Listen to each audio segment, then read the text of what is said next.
The stagecoach lurched to a violent stop in front of the general store, throwing Eleanor Hartwell against the worn leather seat with such force that her carefully pinned hair came loose, dark curls spilling across her dusty traveling dress. She pressed a trembling hand to her chest, feeling the rapid flutter of her heart beneath her ribs as the driver's gruff voice called down that they had reached Sweetwater Creek, Montana territory, and this was as far as the line went. Eleanor peered through the small window at the ramshackle town sprawled before her, nothing like the bustling eastern cities she had known, and felt the weight of every decision that had brought her to this remote place in the spring of 1878 settle on her shoulders like a heavy cloak.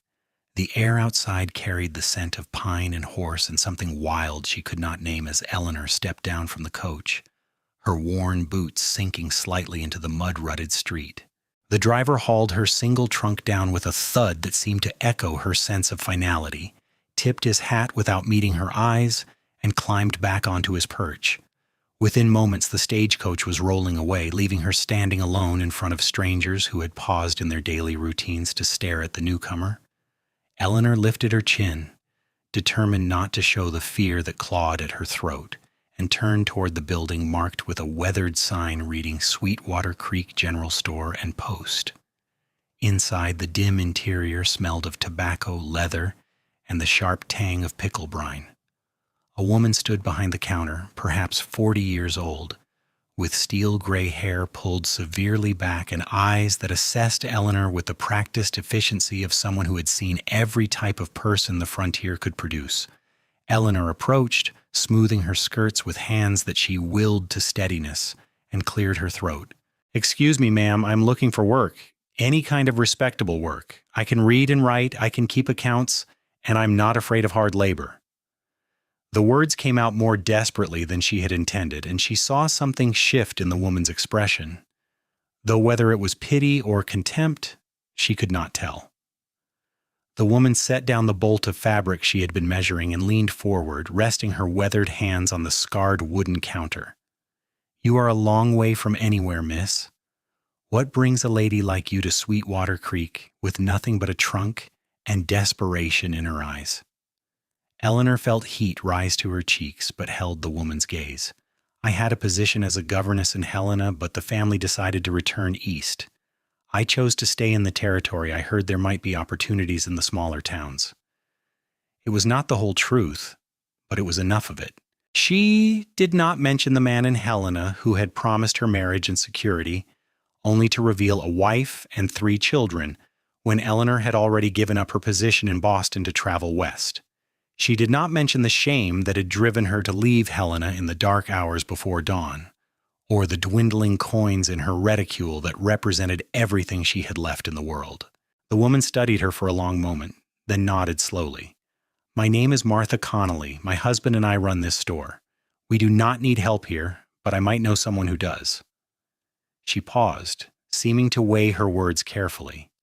"There is a ranch about 5 miles north of town, the Double R, run by a man named Robert Quinn. He lost his housekeeper 2 months back when she married one of his ranch hands and moved to her own homestead.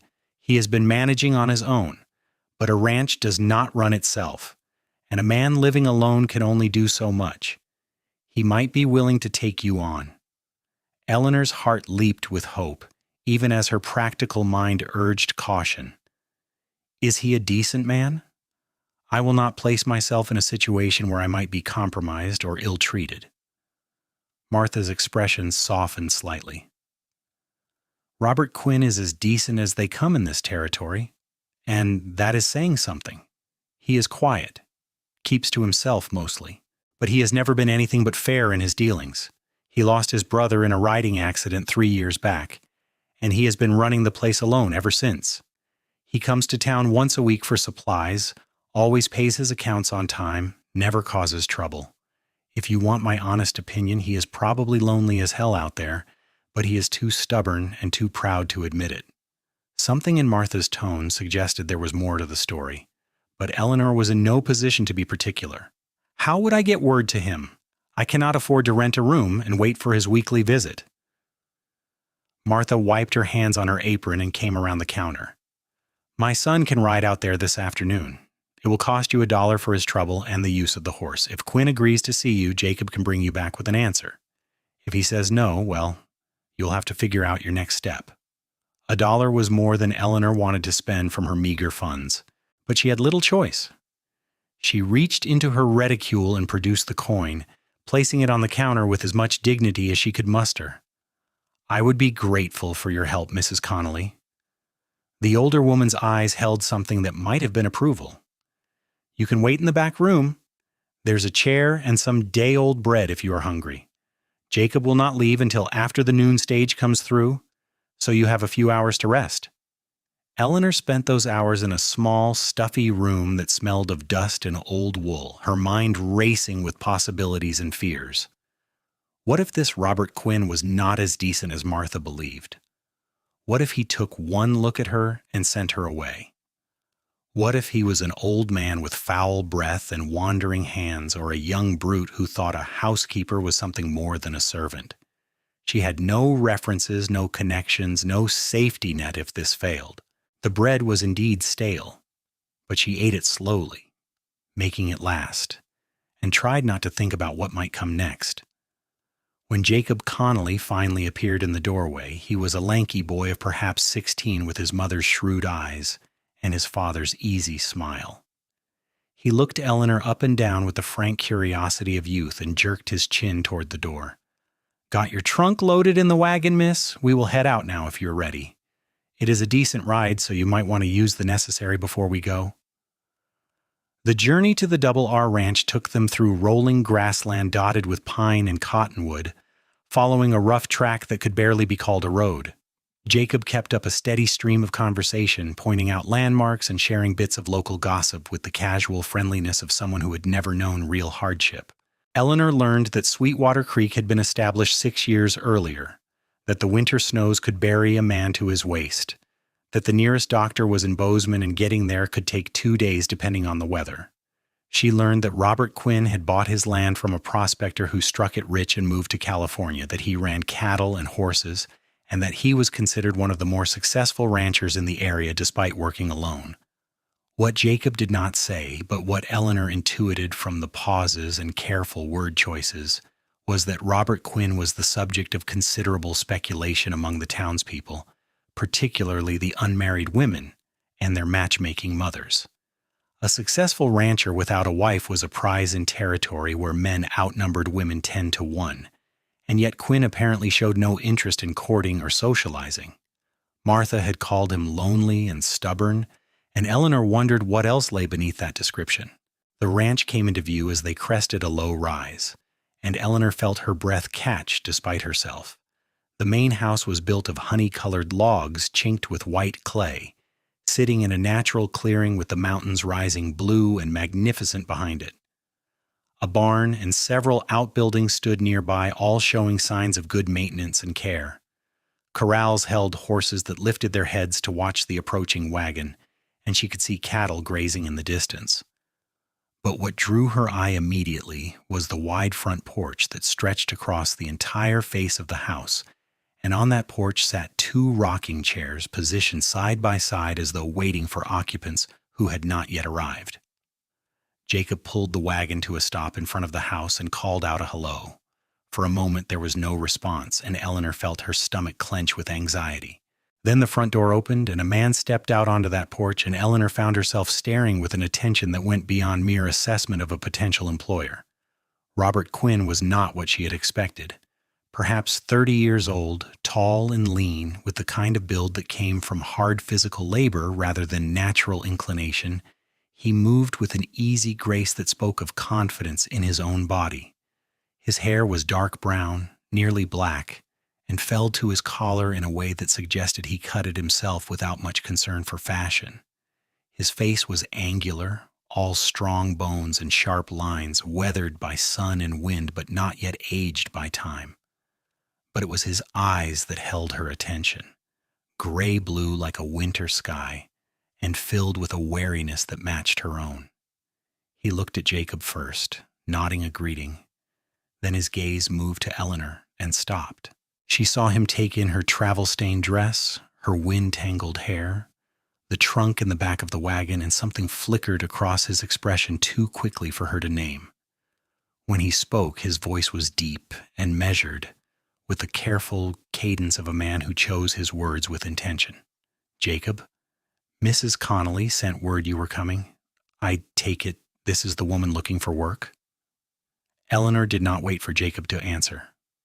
She rose from the wagon seat as gracefully as she could manage and met Robert Quinn's eyes directly. "My name is Eleanor Hartwell. I am seeking a position as a housekeeper. I am a hard worker, I am honest, and I will not cause you trouble. If you are willing to give me a chance, I promise you will not regret it."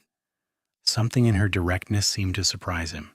His eyebrows rose slightly, and then, unexpectedly, the corner of his mouth twitched with what might have been the beginning of a smile. "That is quite a promise, Miss Hartwell. You do not know me well enough to guarantee I will not regret anything." "Then let me work for a week on trial. If you are not satisfied, you need not pay me, and I will find another situation." The words were bold, perhaps too bold, but Eleanor had nothing left to lose. Robert Quinn was quiet for a long moment, his eyes never leaving her face. She had the unsettling feeling that he was seeing past her careful composure to the desperation and determination beneath. Finally, he nodded slowly and stepped down from the porch, crossing to the wagon in a few long strides. "Jacob, help me get her trunk inside. Miss Hartwell, you can take the room at the back of the house. It has a door that locks, and I will give you the only key. I eat breakfast at dawn, dinner at noon, and supper at dusk. I expect the house kept clean, laundry done once a week, and meals that do not poison me. I will pay you $15 a month plus room and board. You can have Sundays off to do as you please. If you need supplies from town, I go in every Saturday and you can ride along. Does that sound acceptable?" $15 was more than she had dared hope for. Eleanor felt tears prick at her eyes and blinked them away fiercely. "Yes, Mr. Quinn, that sounds more than acceptable. Thank you." He hefted her trunk as though it weighed nothing and carried it toward the house. "You can call me Quinn, everyone does, and you do not need to thank me yet. Wait until you have seen what you have gotten yourself into." The inside of the house was, as Eleanor had suspected, in desperate need of a woman's touch. The main room served as both kitchen and living area, with a large stone fireplace dominating one wall and a sturdy table surrounded by mismatched chairs in the center. Dust lay thick on every surface, dishes were piled in a basin near the pump, and the floor looked as though it had not been properly swept in weeks. But the bones of the place were good, the furniture was solid, and through the windows she could see views that would have cost a fortune in the eastern cities. Quinn carried her trunk through to a small bedroom at the back of the house. It held a narrow bed with a corn husk mattress, a battered dresser, and a single chair. The window looked out over the mountains, and someone had built a small shelf on the wall that might serve as a desk or dressing table. It was sparse, but it was clean, and most importantly, it was hers. Quinn set the trunk down, produced a key from his pocket, and handed it to her. "Like I said, this is the only key. I will not come into this room without your permission. If you need anything, let me know and I will get it next time I'm in town. There is a necessary outback, and the pump brings good water from the well. I generally heat water for baths on Saturday nights, but you can do so whenever you need. Just do not let the fire get too low." Eleanor took the key, clutching it like a talisman. "Thank you, Quinn. I will start right away if that is acceptable." He looked at her for a moment, and she saw something soften in those winter sky eyes. "You have been traveling. Take an hour to settle yourself. There will be plenty of time for work later." He turned to leave, then paused in the doorway. "I am glad you are here, Miss Hartwell. The house has been too quiet." Then he was gone, his boots heavy on the wooden floor, and Eleanor was alone in her new room with her battered trunk and the key still warm in her palm. She sat down on the bed, feeling the exhaustion of the past weeks crash over her like a wave, and allowed herself exactly 5 minutes to cry silently into her hands. Then she wiped her face, unpinned her hair, and re-braided it with efficient movements, and went out to begin the work that would be her salvation. That first afternoon set the pattern for the days that followed. Eleanor attacked the chaos of the house with a determination born of necessity and sharpened by pride. She swept and scrubbed, organized and polished, working until her back ached and her hands were raw. Quinn watched her with an expression of bemused surprise, as though he had not quite expected her to make good on her promise of hard work. He stayed out of her way for the most part, tending to his animals and mending fences, but she would catch him glancing through the windows with something that might have been approval. That first evening, she prepared a simple meal of fried salt pork, beans, and biscuits from the somewhat depleted supplies in the pantry. Quinn ate without comment, but she noticed he finished everything on his plate and took a second biscuit without being offered. When he was done, he sat back in his chair and regarded her across the table. "That was better than anything I've managed in 2 months. Thank you." Eleanor felt a warm glow of satisfaction. "Tomorrow I will take inventory of the pantry and make a list of what we need. If you are going to town on Saturday, I can give you a proper list so we do not run short." "You could come along and choose what you want yourself," he said, and there was something almost tentative in the offer. "I would like that," Eleanor replied, and was surprised to find she meant it. As the days turned into a week, Eleanor began to understand the rhythm of the ranch and the man who ran it. Quinn was up before dawn, tending to the animals and checking on his land with a thoroughness that spoke of deep care and responsibility. He was a man of few words, but when he did speak, his comments were thoughtful and often touched with a dry humor that surprised her. He was patient with his horses, firm but kind, and she saw him more than once stand in the evening light just watching the mountains with an expression of profound contentment. The house transformed under her care. Windows that had been filmed with dust now sparkled in the sunlight. Floors were swept and scrubbed until the wood gleamed. She found curtains in a trunk in one of the unused rooms, faded but serviceable, and hung them in the main room to soften the harsh light. The kitchen became organized, every pot and pan in its place, the dishes washed and stacked neatly. She discovered that Quinn had a small library, perhaps 24 books that sat neglected on a shelf, and she dusted them carefully, running her fingers over the worn spines with the reverence of someone who had always found solace in reading. On Saturday, true to his word, Quinn hitched up the wagon for the trip to town. Eleanor wore her best dress, which was not saying much, but she had pressed it carefully and pinned her hair up in a style that was both practical and flattering. When she emerged from her room, she found Quinn standing by the wagon in clean trousers and a shirt that looked as though it had actually been ironed. He offered her his hand to help her up to the seat, and his palm was warm and calloused against hers. The ride to Sweetwater Creek was pleasant in the morning coolness, with the sun climbing above the mountains and bird song filling the air. Quinn drove with easy competence, the reins loose in his hands, and pointed out features of the landscape as they passed. Here was where his property line ran. There was where a cougar had taken down a calf last winter. That stand of cottonwoods marked a creek that ran year-round and was the best place to water the horses in summer. Eleanor listened, asking occasional questions, and found herself studying his profile when she thought he was not paying attention. In the week she had been at the ranch, she had come to revise her initial assessment of him. He was not merely quiet, he was self-contained, comfortable in his own silence.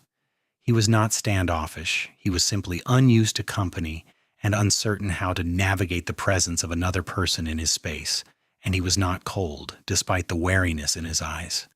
She had seen him gentle a skittish horse with murmured words and patient hands, and she had caught him smiling to himself when he thought no one was watching. At the general store, Martha Connolly greeted them with barely concealed curiosity. Her sharp eyes took in Eleanor's improved appearance and Quinn's careful attention to her needs as they discussed the supply list, and Eleanor could practically see the gears turning in the older woman's head. When Quinn stepped outside to load the wagon, Martha leaned across the counter with a knowing smile. "Seems like you are settling in well at the Double R." Eleanor kept her expression neutral. "Mr. Quinn is a fair employer, and the work suits me."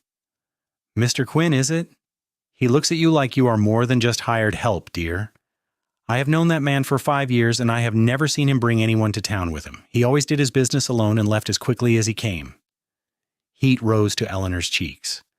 "I am his housekeeper, Mrs. Connolly, nothing more, and I would appreciate it if you would not spread speculation that might damage my reputation or his." Martha raised her hands in a gesture of peace. No harm meant, dear. I am just saying what I see. That man has been alone too long, and you look like you could use a friend. Just keep your heart open. That is all I am saying. Eleanor did not reply, but Martha's words echoed in her mind as they rode back to the ranch. Keep your heart open. As if her heart was not already a bruised and battered thing still aching from the betrayal in Helena. She had no business thinking of Quinn as anything other than her employer, no matter how kind he was or how her pulse quickened when he smiled. She had learned her lesson about trusting men who seemed too good to be true. But as the weeks passed and spring deepened into early summer, Eleanor found her carefully constructed walls beginning to crumble. It started with small things, the way Quinn always made sure she had the best pieces of meat at dinner. The morning she woke to find that he had mended the broken step on the back porch that she had mentioned worrying about. The evening he came in from the range with a handful of wildflowers that he set awkwardly on the table, mumbling something about seeing them and thinking they might brighten the place up. She began to notice other things too. The 2 rocking chairs on the front porch drew her attention repeatedly.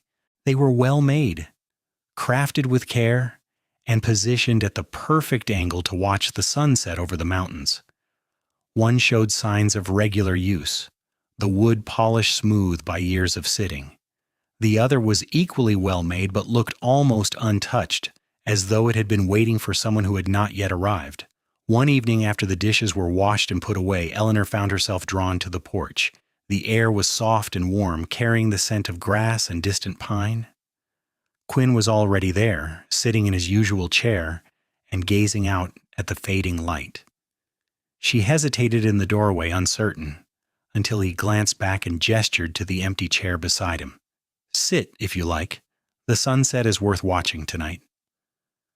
Eleanor settled into the second rocking chair, feeling the smooth wood under her hands and the gentle give of the seat as it took her weight. It fit her perfectly, and she found herself wondering if that was accident or design. For a while they sat in companionable silence, watching the sky turn from blue to gold to deep rose. The mountains stood dark against the light, and somewhere in the distance, a hawk called. I made both of these chairs 3 years ago, Quinn said suddenly, his voice quiet in the stillness. My brother Thomas was still alive then. He used to say that a house was not a home without a porch to sit on and someone to share it with. After he died, I finished them anyway. I do not know why. Maybe I thought he might come back somehow. Maybe I just needed the work to keep my hands busy. Eleanor looked at him, seeing the grief that still lingered in the set of his shoulders. You must miss him terribly. Every day. He was younger than me by 2 years, but he was the one who always knew what to say, who could make friends with anyone. I was always better with animals than people. When he died, it felt like half of me went with him. Quinn paused, his hands gripping the arms of his chair. I had a second rocking chair on that porch for 3 years before I found you, and I did not even know I was still looking. The words hung in the air between them, heavy with meaning. Eleanor's heart hammered in her chest, and she gripped the arms of her own chair to keep her hands from shaking. Quinn, I do not think— I am not asking for anything, he interrupted gently. I just wanted you to know that you fit here, in that chair, in this house, with me. I have not felt this settled in 3 years, not since Thomas died. You made this place a home again, Eleanor, and I am grateful for that whether or not anything else ever comes of it. Eleanor felt tears sting her eyes. I am not who you think I am. I came here running from mistakes and poor choices. I am damaged goods, Quinn. Any decent woman would have had family to fall back on, connections to rely on. I had nothing because I threw it all away on a man who lied to me from the start. Quinn turned to look at her fully, and in the fading light, his eyes were luminous. I do not care about your past, Eleanor. I care about who you are now, sitting in that chair and crying because you think you do not deserve kindness. Everyone has mistakes behind them. God knows I have made enough of my own.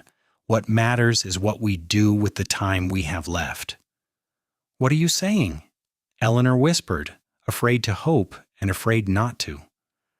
I am saying that I would like you to stay, not just as my housekeeper, though you are damned good at that, but as someone who belongs here, in that chair, watching sunsets with me and making this big, empty house feel like something worth coming home to.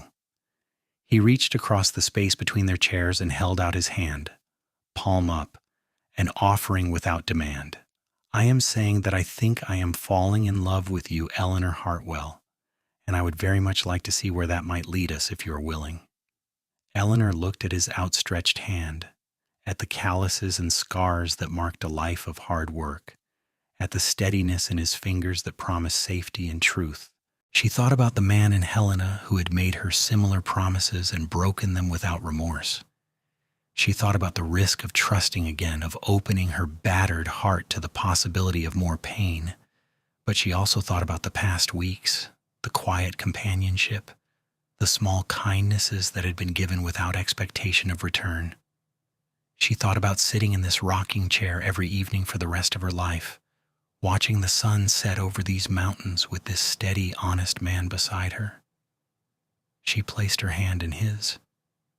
Quinn's fingers closed around hers, warm and sure, and the smile that broke across his face was like sunrise after a long night.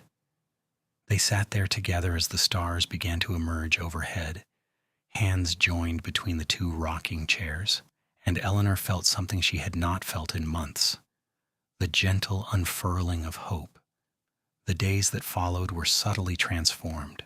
The work remained the same, the routines unchanged, but everything was colored by a new awareness that hummed between them like a plucked string.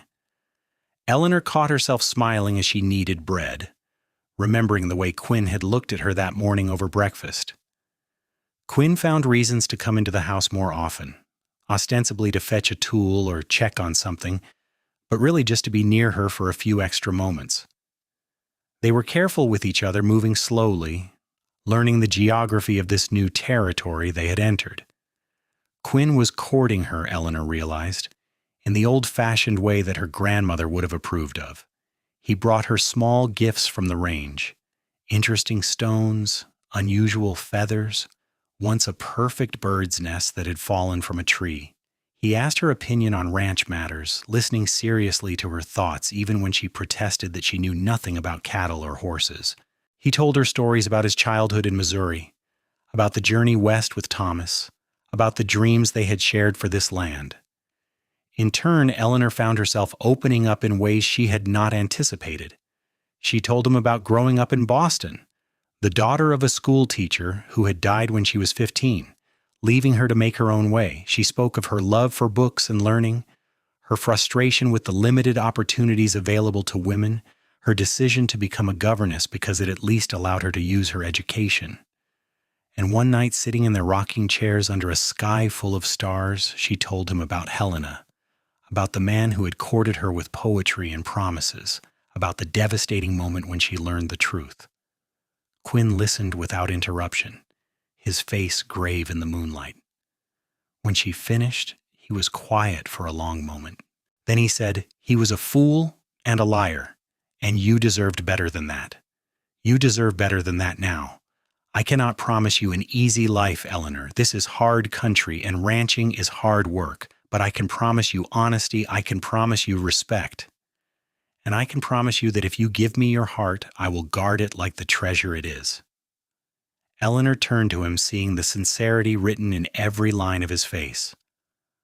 "I am frightened," she admitted. "I am frightened of trusting again and being wrong. I am frightened of caring too much and losing it all. I know, I am frightened too. After Thomas died, I told myself I would not let anyone close again because the pain of loss was too great. I have been holding myself apart for 3 years, Eleanor, and I was so damn lonely I did not even recognize it anymore. Then you stepped out of that wagon, and it was like something in me woke up after a long sleep. I am terrified that I will do something to drive you away, or that you will realize you deserve someone better than a rough rancher with more debts than conversation." She reached over and took his hand. You are exactly who I need, Quinn.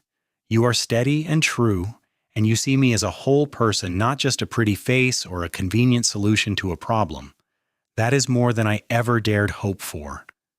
He raised her hand to his lips and kissed her knuckles with a tenderness that made her breath catch. "Then let us be frightened together and see what happens when we are brave enough to try anyway." Summer arrived in full force, bringing long days of brilliant sunshine and warm nights filled with the song of crickets and the distant howling of coyotes. The ranch demanded constant attention, and Quinn worked from dawn until well past dusk, mending fences, tending to the growing cattle, breaking new horses to saddle. Eleanor expanded her role beyond simple housekeeping, learning to help with the animals, discovering that she had a knack for calming nervous horses and a good eye for spotting potential problems before they became serious. They fell into a rhythm of partnership that felt as natural as breathing. Quinn taught her to ride properly, setting her on his gentlest mare and leading her through the basics with patience and encouragement. Eleanor taught him to cook more than just the basic trail fare he had been surviving on, introducing herbs and seasonings that transformed simple ingredients into satisfying meals. In the evenings, they sat in their rocking chairs and talked about everything and nothing, building between them a foundation of shared understanding and growing intimacy. One Saturday in late June, they made their weekly trip to Sweetwater Creek for supplies. The town was busier than usual, with several wagons crowded around the general store and groups of people gathered in conversation. Martha Connolly greeted them with unusual excitement, her eyes bright with news she was eager to share. "You have not heard, then? There is going to be a social next Saturday night. The Thompson family is celebrating their daughter's wedding, and they have invited the whole territory. There will be music and dancing and food enough to feed an army. Everyone is expected to attend." Quinn's expression became guarded. Eleanor knew he was not comfortable in social situations, preferring the solitude of his ranch to the forced conviviality of town gatherings. But she also saw the quick glance he sent her way, gauging her reaction, and she realized he was willing to endure his discomfort if she wanted to go. Martha, reading the silence with her usual acuity, leaned forward and addressed Eleanor directly. "You should come, dear. It would do you good to meet more people, to make some friends among the other women. And it would not hurt Mr. Quinn here to show his face in company for once. People talk, about the two of you living out there alone. Appearing at a social function together would go a long way towards settling any wagging tongues." Eleanor felt indignation flare in her chest. "Let them talk. I have done nothing wrong, and neither has Quinn. I know that, and you know that. But appearances matter, especially for a single woman in your position. If Quinn were to make his intentions clear in public, well, that would silence most of the gossip right there." Quinn straightened, his jaw setting with determination. "We will be there, and there will not be any question about my intentions." Martha smiled with satisfaction. "Good. I will tell Mrs. Thompson to expect you." On the ride back to the ranch, Eleanor worried at the problem like a dog with a bone. "You did not have to do that. I do not care what the townspeople think. Maybe you do not, but I do. I will not have your reputation damaged because of me. And besides," he added, a hint of humor creeping into his voice, "it is past time I made an honest woman of you." Eleanor's heart stuttered. "What do you mean by that?" Quinn pulled the wagon to a stop on a rise overlooking the ranch. Below them, the house sat peaceful in its clearing, smoke rising from the chimney where Eleanor had banked the morning fire. He turned to her, taking both her hands in his, and she saw that his own hands were trembling slightly. "I mean that I love you, Eleanor Hartwell. I mean that I want you to stay here not as my housekeeper, but as my wife. I mean that I want to grow old with you sitting in that second rocking chair, watching our children play in the yard, and our grandchildren after them. I do not have a ring yet. And this is not the most romantic proposal in the history of the world, but I'm asking you to marry me. Will you?" Eleanor felt tears spill down her cheeks, but this time they were tears of joy rather than pain. "Yes, yes, Quinn, I will marry you. I love you too, more than I thought I could ever love anyone. You gave me a home when I had nowhere to go, and you gave me hope when I thought I had lost it forever. Of course I will marry you." Quinn let out a breath that seemed to carry 3 years of loneliness and fear with it. He pulled her into his arms, heedless of the wagon seat and the horses stamping impatiently below, and kissed her with a passion that had been building since the night they first held hands between the rocking chairs. Eleanor kissed him back with equal fervor, her hands tangling in his hair, her heart soaring with a happiness she had never expected to feel. When they finally pulled apart, both breathless and grinning like fools, Quinn rested his forehead against hers and laughed. "We should probably get home before I do something that really would damage your reputation." The week leading up to the social was a flurry of activity and preparation. Eleanor took apart her best dress and remade it, using some fabric that Quinn bought in town to refresh the trim and create a new bodice that was more flattering and fashionable. Quinn disappeared into the barn for hours at a time, working on some mysterious project that he refused to let her see. They told no one about their engagement, but the secret sat between them like a glowing coal, warming everything they did. On the afternoon of the social, Eleanor took extra care with her appearance. She washed her hair in heated water scented with lavender, then pinned it up in an elaborate style that she had not attempted in months. The remade dress fit her perfectly, the blue fabric bringing out the color of her eyes and the cut emphasizing her figure in ways that were respectable, but undeniably feminine. When she emerged from her room, Quinn was waiting in the main room dressed in black trousers and a white shirt with a string tie, his hair neatly combed and his boots polished to a shine. They stared at each other for a long moment. Then Quinn crossed the room and took her hand, his eyes dark with emotion. "You are beautiful, Eleanor, the most beautiful thing I have ever seen." She smiled up at him, feeling beautiful for the first time in her life. "You clean up rather well yourself, Mr. Quinn." Before they left for town, he led her out to the barn. There in a corner he had obviously cleared for the purpose stood a small table on which rested a wooden box. Quinn opened it to reveal a ring nestled in cloth padding. It was not fancy, just a simple band of gold with a small sapphire set in the center. But to Eleanor, it was the most precious thing in the world. "It was my mother's," Quinn said quietly. "The only thing of value my parents had when they died. Thomas said I should keep it for the woman I married. I want you to have it, Eleanor, if you will accept it." Eleanor's vision blurred with tears as she nodded, unable to speak past the lump in her throat. Quinn slid the ring onto her finger, and it fit as though it had been made for her. She threw her arms around his neck and held him tight, feeling his arms come around her in return, and thought that she had never been so happy in her entire life. The social was held in the largest barn in Sweetwater Creek, which had been swept clean and decorated with wildflowers and paper lanterns.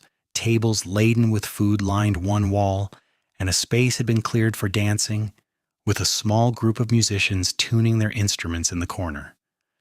When Quinn and Eleanor arrived, they were greeted with curious stares and whispered conversations, but Martha Connolly descended on them immediately, her husband in tow, and made sure they were welcomed properly.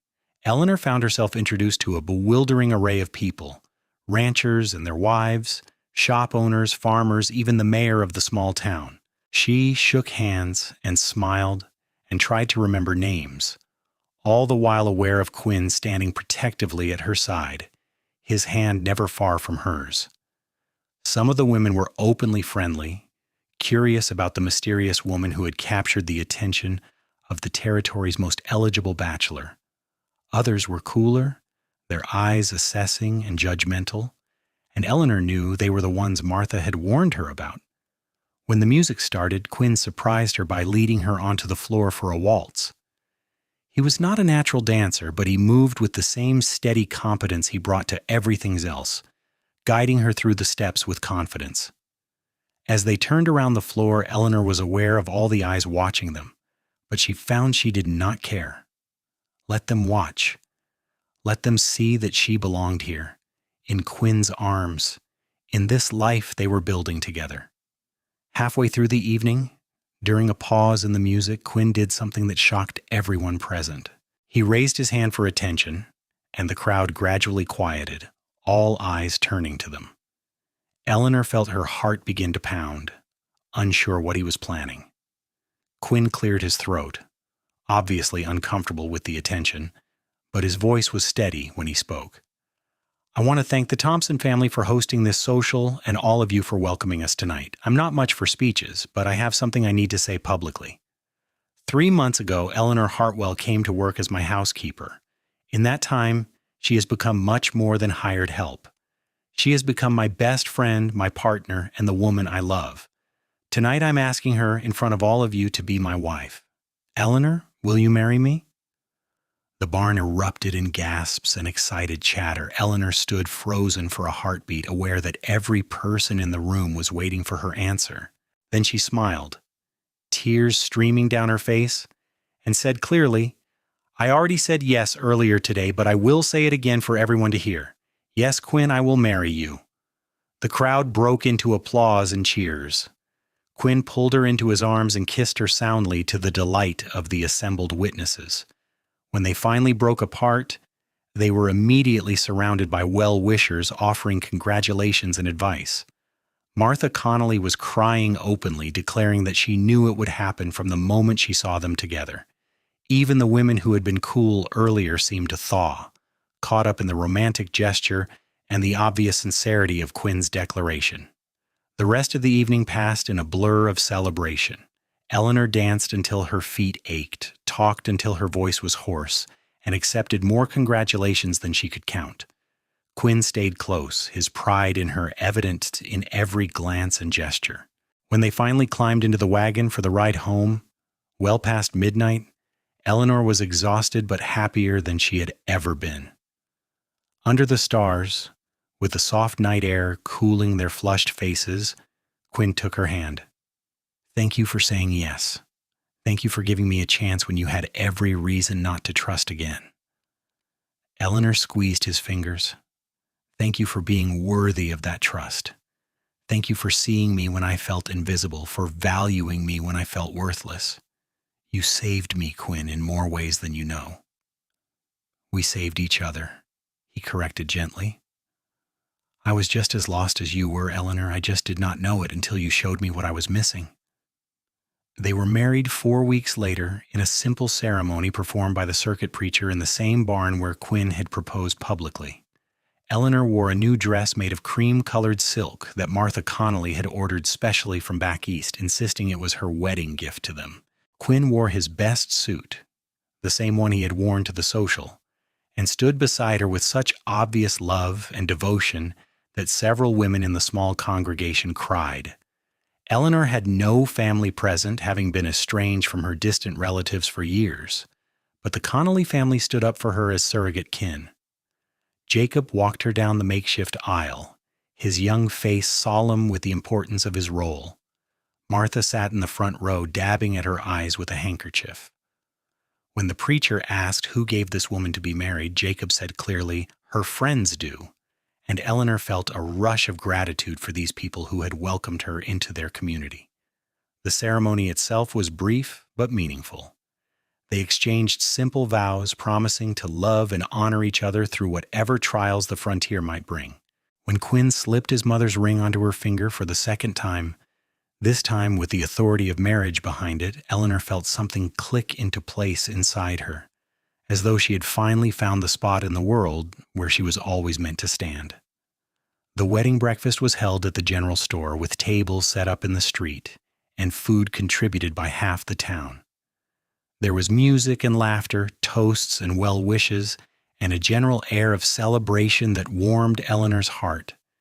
These people, most of whom had been strangers just a few months ago, had become her community, her support system, her extended family.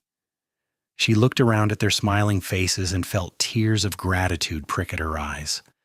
When it was finally time to leave, Quinn lifted her into the wagon with gentle hands and drove them back to the ranch at a leisurely pace, both of them savoring these last moments before they truly began their life together as husband and wife. The house looked the same as always when they arrived, the 2 rocking chairs still sitting side by side on the porch, but everything felt different, charged with new meaning and possibility. Quinn carried her over the threshold, observing the tradition with a smile that made her heart flutter. He set her down gently in the main room, and for a moment they simply stood there, looking at each other, the weight of the day and the promise of the night ahead creating a tension that was both exciting and slightly terrifying. "I love you, Mrs. Quinn," he said softly, cupping her face in his hands.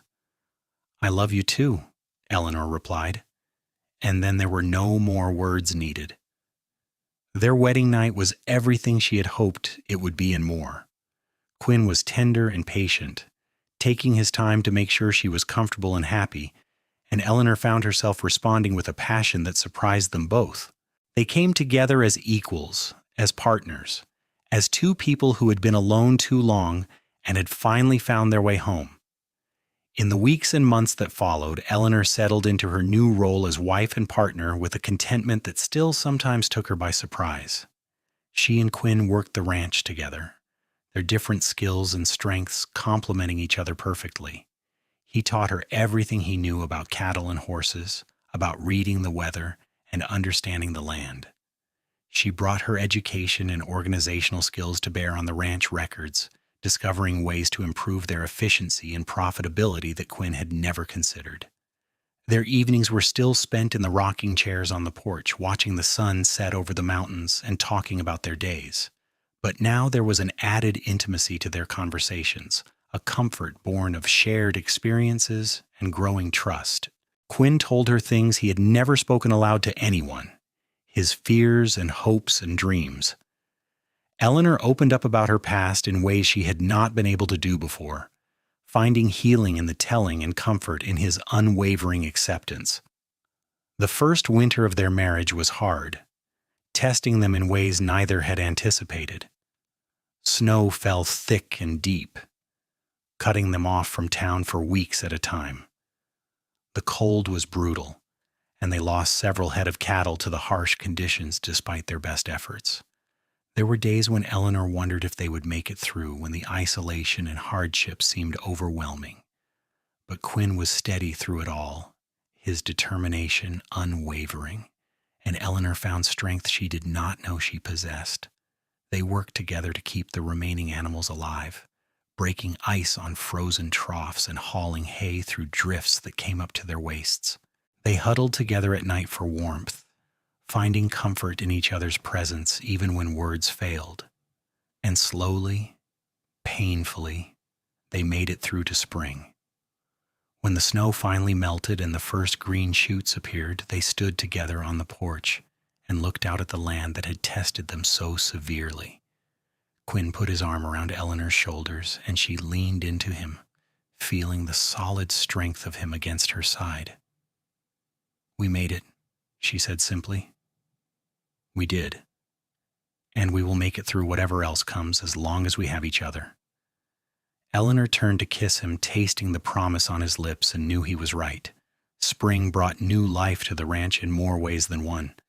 The cattle that had survived the winter began to calf, doubling their herd. The horses grew sleek and healthy on the new grass, and Eleanor, noticing certain changes in her own body, began to suspect that she might be carrying a new life of her own. She waited until she was certain before telling Quinn. One evening in late May, as they sat in their rocking chairs watching the sunset paint the mountains gold and rose, she took his hand and placed it on her still flat stomach. "I have something to tell you," she said, her voice trembling with emotion. "We are going to have a baby. In late autumn, I think." Quinn went very still. Then he turned to her with wonder written across his face, his eyes bright with unshed tears. "Truly? We are going to be parents? Truly? I hope you are ready for even less sleep and even more work."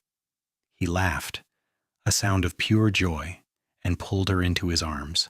"I am ready for anything as long as I am facing it with you. Eleanor, you have given me everything I never dared hope for. A home, a partner, love, and now a child. I do not know what I did to deserve this, but I promise I will spend the rest of my life being worthy of it." The pregnancy progressed smoothly through the summer. Eleanor continued to work the ranch as much as she could, though Quinn became increasingly protective as her belly grew. He insisted on taking over the heavier chores, and he worried constantly about her health and comfort.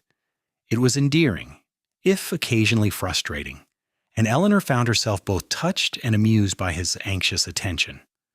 Martha Connolly became a regular visitor, riding out to the ranch every few weeks to check on Eleanor and offer advice based on her own experience of bearing 4 children. She brought fabric for baby clothes and showed Eleanor how to sew the tiny garments. She told stories of childbirth that were both terrifying and reassuring, always ending with the reminder that women had been doing this since the beginning of time, and Eleanor would manage just fine. As autumn arrived and the time drew near, Quinn became almost frantic with worry. He refused to leave the ranch for fear that the baby would come while he was away. He prepared everything he could think of, boiling water and gathering clean cloths and making sure they had supplies to last for weeks. Eleanor watched his preparations with affection, understanding that this was how he dealt with the fear of the unknown. The baby came on a cold October night, arriving 3 weeks earlier than expected and catching them both by surprise. Eleanor woke Quinn with a hand on his shoulder and a calm voice that belied the pain she was feeling. He leaped into action, sending their ranch hand racing to town to fetch Martha while he stayed with Eleanor, holding her hand and trying desperately to remember everything he had been told about childbirth. Martha arrived in time to deliver a healthy baby boy with a strong cry and a full head of dark hair. Eleanor held her son for the first time and felt love crash over her like a wave, so overwhelming she could barely breathe. Quinn knelt beside the bed, tears streaming down his face, and touched the baby's tiny hand with a finger that trembled. "He is perfect," Quinn whispered. "Absolutely perfect. What should we name him?" Eleanor looked down at their son, then up at her husband. "I think we should name him Thomas after your brother, so that he can live on through our child." Quinn's face crumpled, and he buried his head against Eleanor's shoulder, sobbing with a grief and joy too profound for words. She held him as best she could, one arm around him and one cradling their newborn son, and felt the last broken pieces of both their hearts finally heal. Young Thomas was a joy from the beginning, a happy baby who slept well and ate heartily and seemed fascinated by the world around him. Quinn was a devoted father, spending every free moment with his son, talking to him about the ranch and the animals and anything else that came to mind. Eleanor would often find them together on the porch, Quinn rocking slowly in his chair with Thomas cradled in his arms, both of them watching the sunset in companionable silence. The years that followed brought both challenges and blessings. The ranch prospered, growing slowly but steadily as Quinn's hard work and Eleanor's business sense combined to create a successful operation. They hired additional hands to help with the work, allowing them more time to spend as a family. They weathered droughts and hard winters, cattle rustlers and predators, all the trials that came with frontier life, but they faced them together and emerged stronger for it. 2 years after Thomas was born, Eleanor delivered a daughter they named Rose, a tiny thing with her mother's dark hair and her father's gray-blue eyes. Thomas was fascinated by his baby sister, insisting on helping with every aspect of her care. Quinn built a cradle that rocked on the porch between the 2 chairs, so they could all sit together in the evenings, and Eleanor thought her heart might burst with the fullness of her happiness. When Rose was 3 and Thomas 5, they welcomed twin boys who kept the entire household in chaos for years. Matthew and Mark were identical in appearance, but opposite in temperament, one quiet and thoughtful, the other bold and adventurous. Eleanor often joked that they'd gotten their quota of children in one fell swoop, though Quinn maintained he would welcome a dozen more if she was willing. The house expanded to accommodate their growing family, with Quinn adding rooms and a second story over the course of several years. The rocking chairs remained on the porch, now joined by smaller versions for the children, and summer evenings found the entire family gathered there, talking and laughing and watching the world settle into twilight. Eleanor sometimes thought about the frightened, desperate woman who had stepped off the stagecoach in Sweetwater Creek all those years ago with nothing but a battered trunk and a heart full of fear. She thought about how close she had come to giving up, to accepting that her life would be defined by her mistakes and losses. And she thought about Quinn, working this ranch alone for 3 years, lonely and grieving, and not even knowing what he was missing until she arrived. On their 10th wedding anniversary, Quinn surprised her with a gift. He led her out to the barn after the children were in bed, much as he had done on the day of their engagement, and presented her with a wooden chest. Inside, wrapped carefully in cloth, was a second set of rocking chairs, smaller than the ones on the porch, but just as beautifully made. "For Thomas and Rose," Quinn explained, "so they can have what we have when they find their own partners. And I will make more for the twins when the time comes.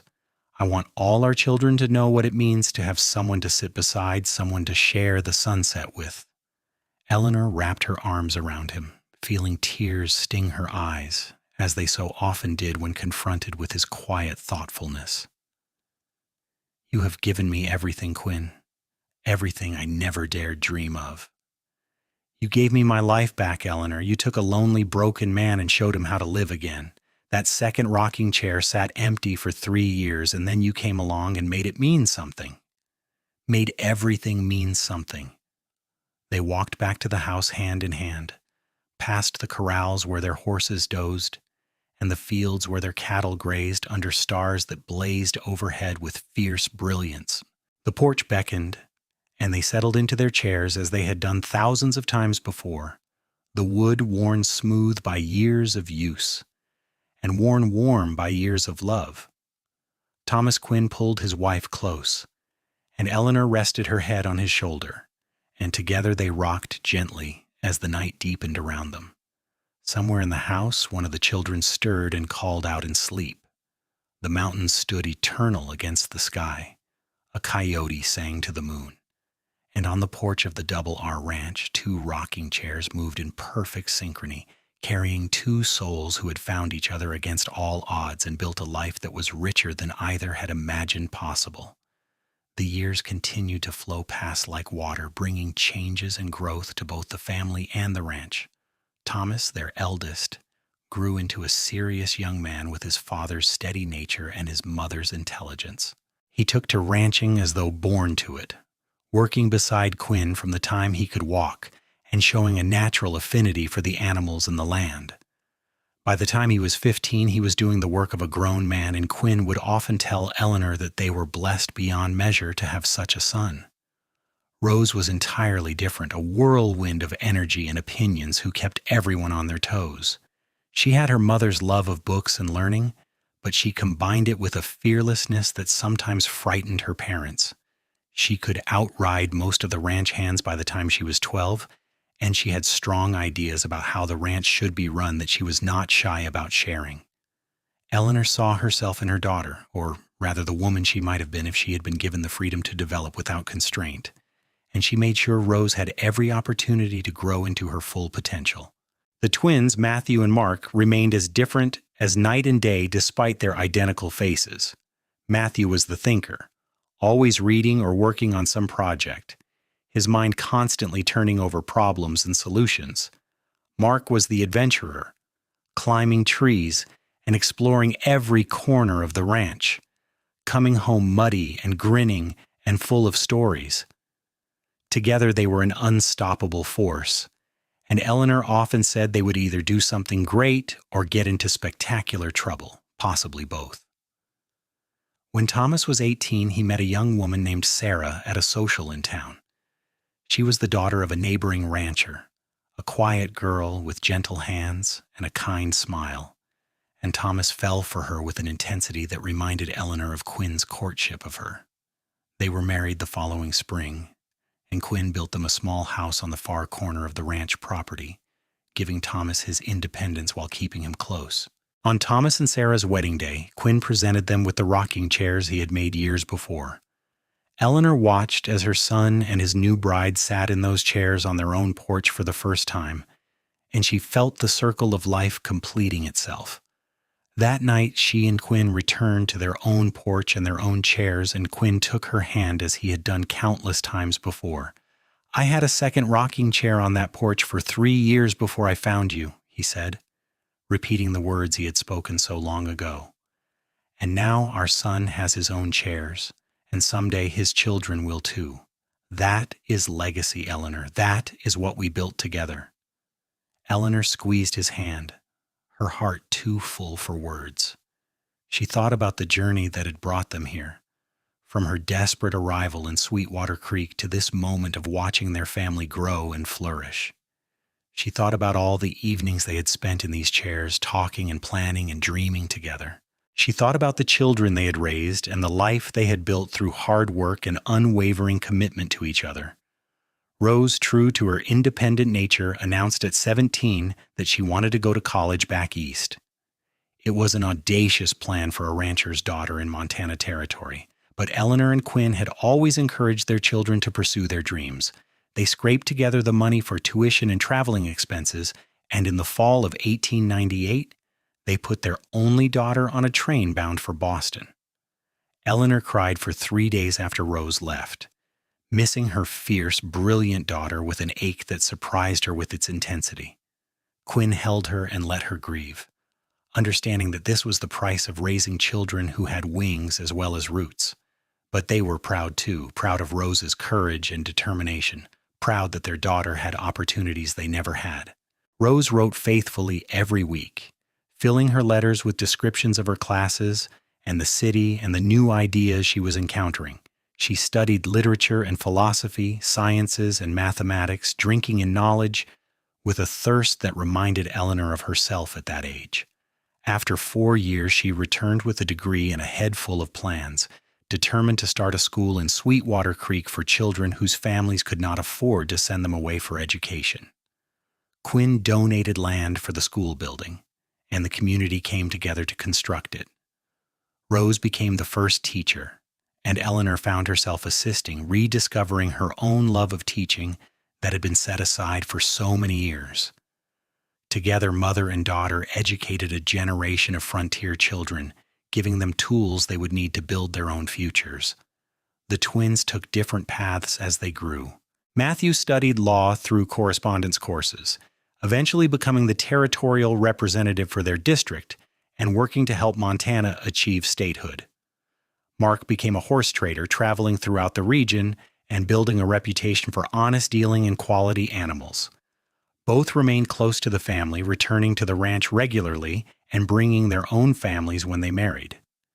Through it all, Eleanor and Quinn remained the center, the foundation on which their expanding family was built. They grew older together, their hair turning gray, their bodies moving more slowly, but their love for each other never diminishing. If anything, it deepened with the years, becoming richer and more complex, a tapestry woven from thousands of shared moments and mutual support through joy and sorrow alike. When Montana finally achieved statehood in 1889, the entire family gathered at the Double R Ranch to celebrate. 3 generations crowded into the expanded house and spilled out onto the porch, where an increasing number of rocking chairs now stood. Eleanor, watching her grandchildren play in the yard where her own children had once played, felt a profound sense of gratitude for the life she had been given. That evening, after the celebration had died down and the family had dispersed to their various homes, Eleanor and Quinn sat together in their original rocking chairs. They were alone for the first time in days, and the silence was peaceful rather than empty. "Do you remember the first time we sat here together?" Eleanor asked, her hand finding Quinn's as naturally as breathing. "I remember everything about our life together," Quinn replied. "Every moment is precious to me. I was so frightened that night, frightened of hoping again, of trusting again. I thought my heart was too broken to ever heal." "And now?"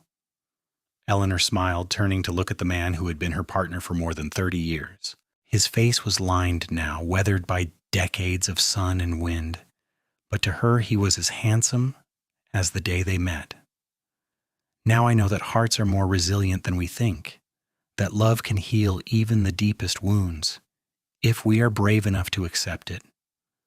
Quinn raised her hand to his lips, kissing her knuckles with the same tenderness he had shown on their wedding day. "You made me brave, Eleanor. You made me believe that life was worth living again, that there was more to existence than just surviving from one day to the next. You gave me hope and joy and a family beyond my wildest dreams." They sat in comfortable silence, rocking gently, watching the familiar dance of sunset paint the mountains in shades of gold and crimson. The ranch spread out before them, prosperous and well-tended, a testament to decades of hard work and careful stewardship. Somewhere in the distance they could hear cattle lowing and horses whinnying, the sounds that had formed the background music of their entire life together. "I had a second rocking chair on that porch for 3 years before I found you," Quinn said softly, repeating the words that had become almost a talisman for them. 3 years of waiting for something I did not even know I was looking for, and then you stepped out of that wagon and everything changed. You changed me, Eleanor. You changed my entire world." "We changed each other," Eleanor corrected gently. "I was lost when I came here, broken and desperate, and convinced I would never find happiness again. You showed me that second chances are possible, that we can overcome our pasts and build something beautiful from the ruins." As the stars began to emerge overhead, they continued to rock, two souls perfectly in sync after more than 3 decades of partnership.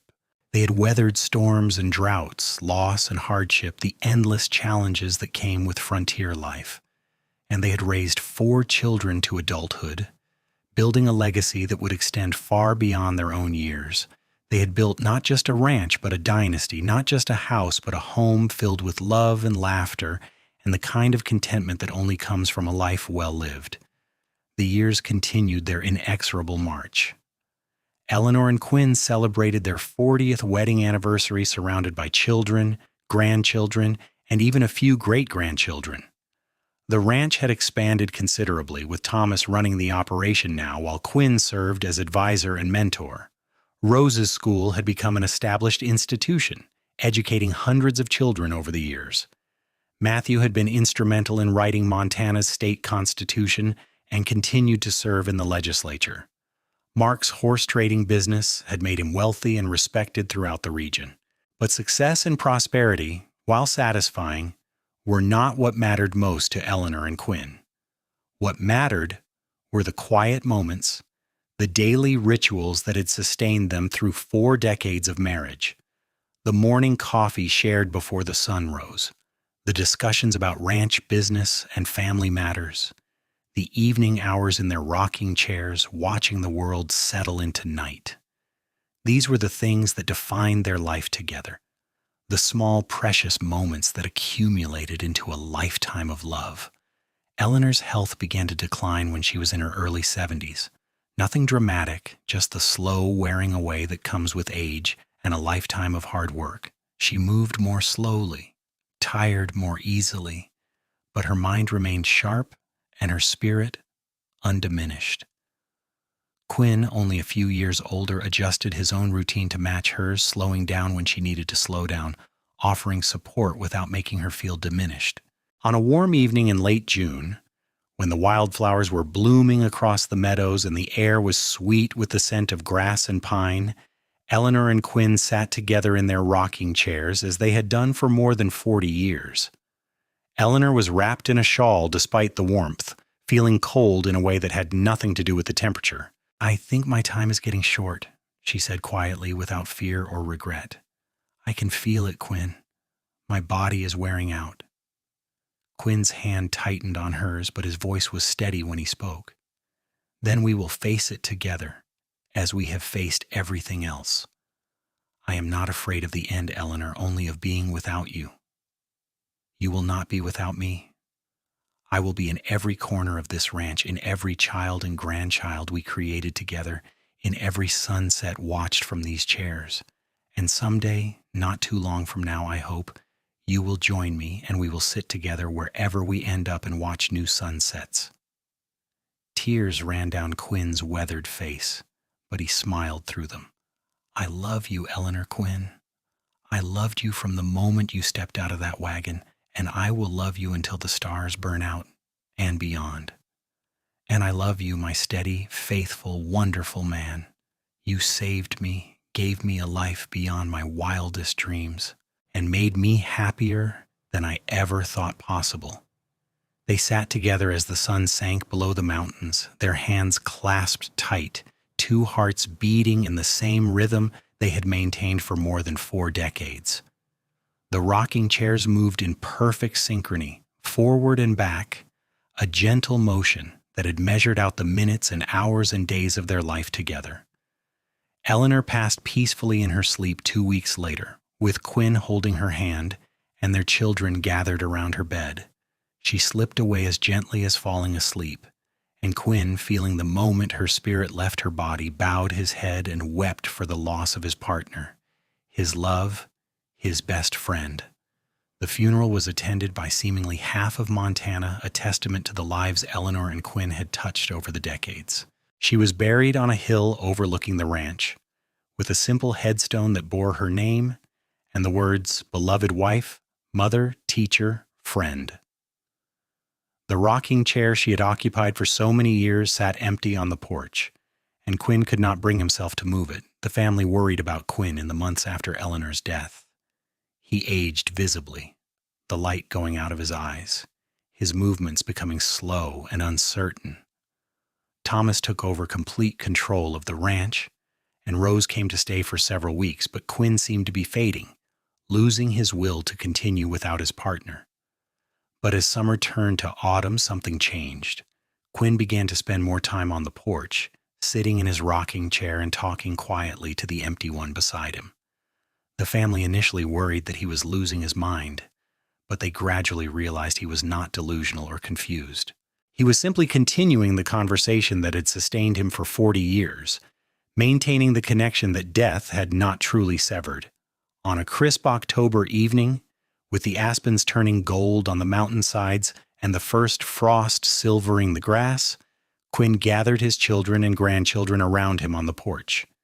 He looked older than his 76 years, worn down by grief and loneliness, but his eyes were clear and his voice was strong. "I want to tell you all something before my time comes, and I do not think that will be very long now. Your mother and I built something here that I hope will last for generations. Not just the ranch, though that is important, but the love and partnership and commitment to each other that sustained us through everything life threw at us.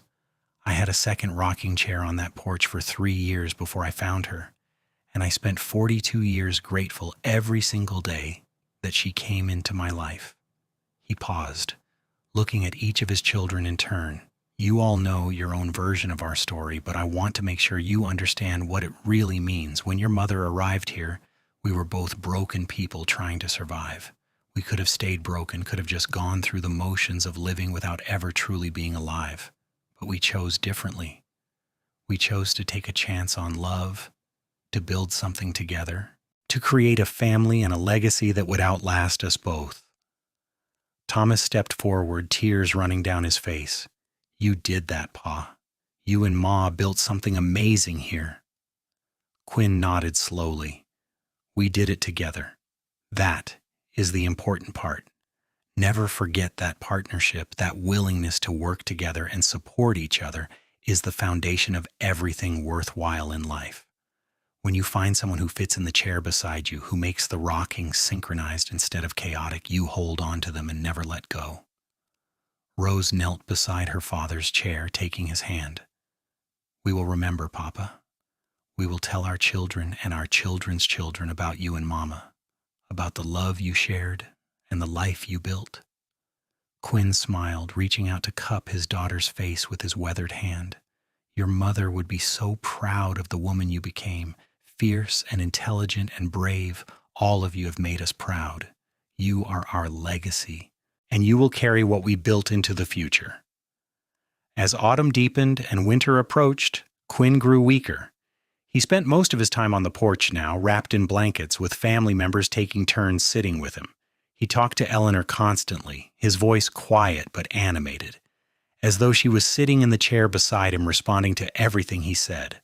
And perhaps in some way beyond the understanding of those watching, she was. On a December night, when the stars blazed overhead with particular brilliance and the cold was sharp enough to burn, Quinn passed away in his sleep, sitting in his rocking chair on the porch he had built more than 4 decades earlier.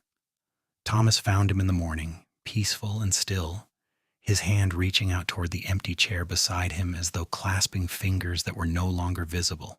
They buried Quinn beside Eleanor on the hill overlooking the ranch, with a headstone that matched hers and bore the words, "Beloved husband, father, rancher, friend."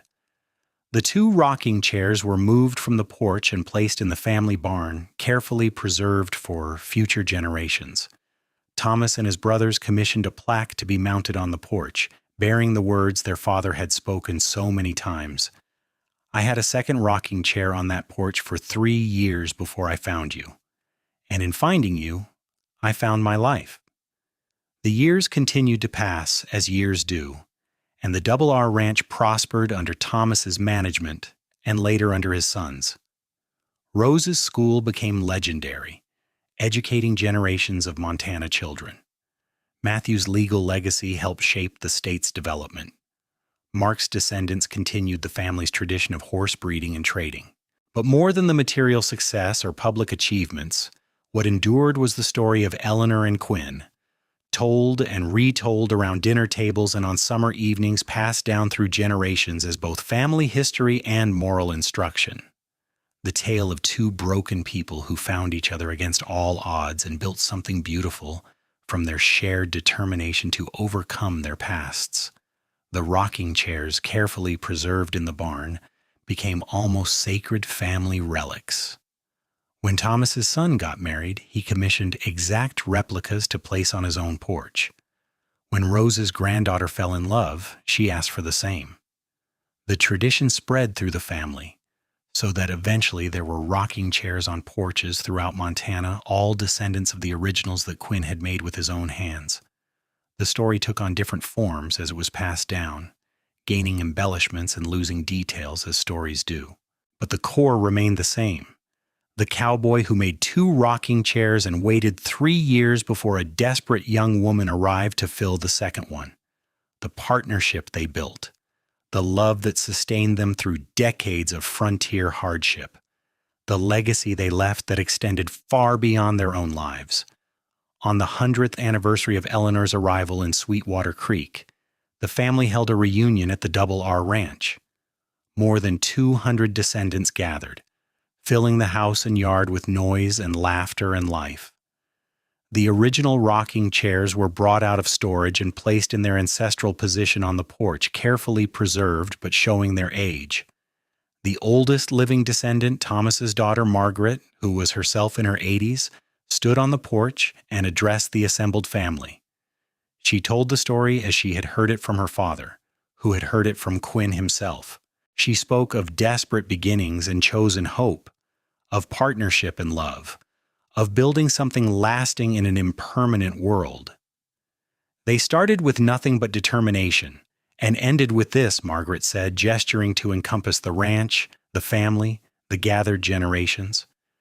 "Great-Grandma Eleanor and Great-Grandpa Quinn showed us that our circumstances do not define us, that we can overcome our pasts and create our own futures. They showed us the power of love and partnership and unwavering commitment. They showed us that sometimes the most important thing we can do is take a chance on someone else and let them take a chance on us."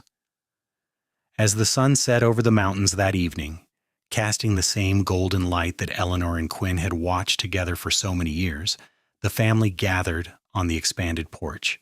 The original rocking chairs sat empty at the center, honored and preserved, while around them more than a dozen newer chairs held different generations of the family they had founded. And as they rocked together in the fading light, talking and laughing and being together, the spirit of what Eleanor and Quinn had built lived on, not in physical form, but in something more important, in the understanding that love is worth the risk, that partnership can heal even the deepest wounds, that two people working together can build something that lasts far beyond their own years. The mountains stood eternal against the darkening sky. The stars began to emerge overhead. And on the porch of the Double R Ranch, rocking chairs moved in gentle rhythm forward and back, carrying new generations who would tell the old story to their children and grandchildren, ensuring that the legacy of two rocking chairs and the love they represented would never be forgotten. The story of Eleanor and Quinn became more than just family history. It became a parable about second chances, about the courage required to trust again after betrayal, about the quiet strength found in partnership and mutual support. It was told at weddings as a reminder of what marriage should be. It was told to young people struggling with heartbreak to show them that pain was not permanent. It was told to anyone facing difficult choices to demonstrate that taking risks could lead to rewards beyond imagining. And always, the image at the heart of the story was the same. Two rocking chairs on a porch, side by side, moving in perfect synchrony, occupied by two people who had found in each other exactly what they needed to transform their lives from mere survival into something worth celebrating. Two broken people who became whole together. Two lonely souls who found their home in each other. That was the legacy of Eleanor and Quinn, measured not in acres of land or head of cattle, or even in the number of descendants who carried their blood in their name.